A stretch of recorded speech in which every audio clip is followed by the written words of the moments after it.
Welcome to the Security Nexus Deep Dive.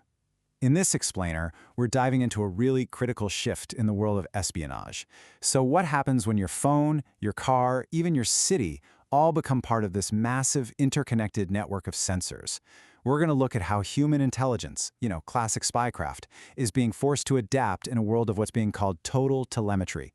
Now, this deep dive is brought to you by the Security Nexus. We're a national security consultancy, and our whole mission is to provide clear, accessible, and actionable knowledge on the evolving landscape of modern threats.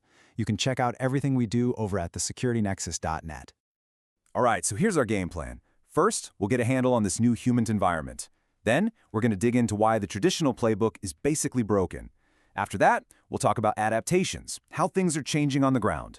We'll also cover the new risks, the counterintelligence threats, and of course the big policy and ethics questions this all brings up. And to wrap it all up, we'll look ahead to the next 5 years. Okay, Section 1, the new human environment. We're talking about a world of total commercial telemetry. So let's just jump right into the core issue here. The whole game for human intelligence has fundamentally changed. And the really wild part? The thing driving this change isn't some secret government program. Nope, it's the commercial data market, something that's all around us every day. I mean, just think about your day so far. The apps you've used, the texts you've sent, the places you've gone. Every single one of those actions leaves a digital trail. And here's the kicker. This isn't just temporary data that disappears. Oh no. It's being collected, mashed together, and stored, basically forever. It's creating a permanent, searchable record of your life. So, just how big are we talking? Well, to get a sense of the scale here, research from Professor Anthony King shows that in 2023 alone, the world generated 120 zettabytes of data. And you might be asking, what on earth is a zettabyte? Well, it's a trillion gigabytes. It is just a mind-bogglingly huge ocean of information. And the scary part is, with the right tools, anyone can dive into that ocean and start pulling out patterns, tracking where you've been, and figuring out who you're connected to. So who's in the middle of all this? Well, they're called data brokers. And according to a really important report by Carrie Schenkman and our colleagues at the Center for Democracy and Technology, this is a massive industry. We're talking $200 billion, and it mostly operates in the shadows. Think about it. These are companies you've probably never even heard of. You have no relationship with them, and yet they are experts at collecting and selling the most detailed parts of your life. So what kind of data are we talking about here? This isn't just about what you bought online. It gets way more personal. We're talking about things like your exact location, pinged from your phone every couple of minutes, the metadata from your calls and texts, who you contact and when, your car's location, tracked by license plate readers all over the city, even biometric data and your utility records. And here's a really crucial point. Government agencies, they are some of the biggest customers buying this data. Okay, on to Section 2. Why traditional tradecraft breaks when anonymity is no longer the default. So all this available data, it leads us to the absolute core problem for intelligence agencies. You see, for hundreds of years, spycraft was built on one big idea, that you could be anonymous, that you could blend in. Well, in this new world of total telemetry, that idea is completely out the window. Let's make this real with a quick scenario. Picture this, the classic spy meet.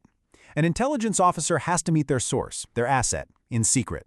In the old days, the whole game was about physical surveillance, right? You just had to make sure nobody saw you together.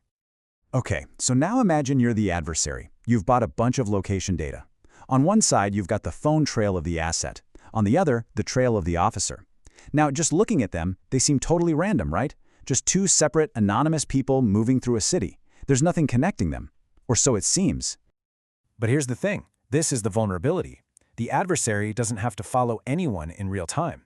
They can just buy all this historical location data from a broker after the fact.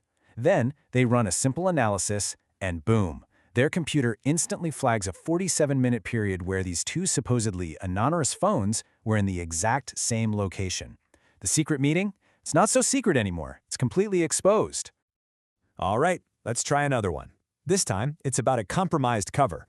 So you have an intelligence officer, right? And their official cover story is that they're a salesperson in City A for meetings. That's what their itinerary says. But anyone can buy commercially available data from license plate readers, and that data tells a totally different story. Day 1, the car's logged 200 miles south of City A. Day 2, it's near some sensitive government facility. The data just flat out contradicts the cover story. The whole operation is blown. So, Section 3, adaptations. Covers, meets, and source protection. A new mindset for a new reality. Okay, so if the old playbook is useless, what do you do? Well, the answer requires a total shift in thinking. The whole idea of the spy in a trench coat, it's kind of being replaced by the spy who's also a data scientist. Let's break it down. In the past, a cover was just a story, right? Maybe you had a fake ID, some business cards, that was it. But today, a digital cover is a whole different beast. You have to build an entire, believable life story in the data. It has to be consistent, it has to make sense, and most importantly, it has to look normal to an algorithm that's specifically designed to find anything that looks out of place.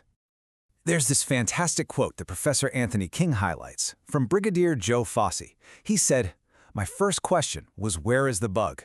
As we started to look for COVID-19, I was thinking in physical terms. I needed to find it." Now, obviously, he was talking about a virus, but it's the perfect analogy. The bug an intelligence officer is looking for today isn't just a physical microphone anymore. It's an anomaly, a signature in the data. The new Tradecraft is all about learning to spot those digital signatures, and more importantly, how to hide your own. All right, Section 4 is about risk, attribution, and counterintelligence. And the big idea here is that everyone is a customer. This change in how things are done, it brings a whole new world of risk. Because this data is for sale, it creates a very dangerous, very level playing field when it comes to counterintelligence. And this is maybe the most worrying part of all. Since this data is just out there for sale, there's nothing stopping anyone from buying it. I mean, foreign intelligence services, rival companies, even terrorist organizations. They can buy the exact same data that our own agencies use, and they can use it to track our people, expose their sources, and take apart entire operations.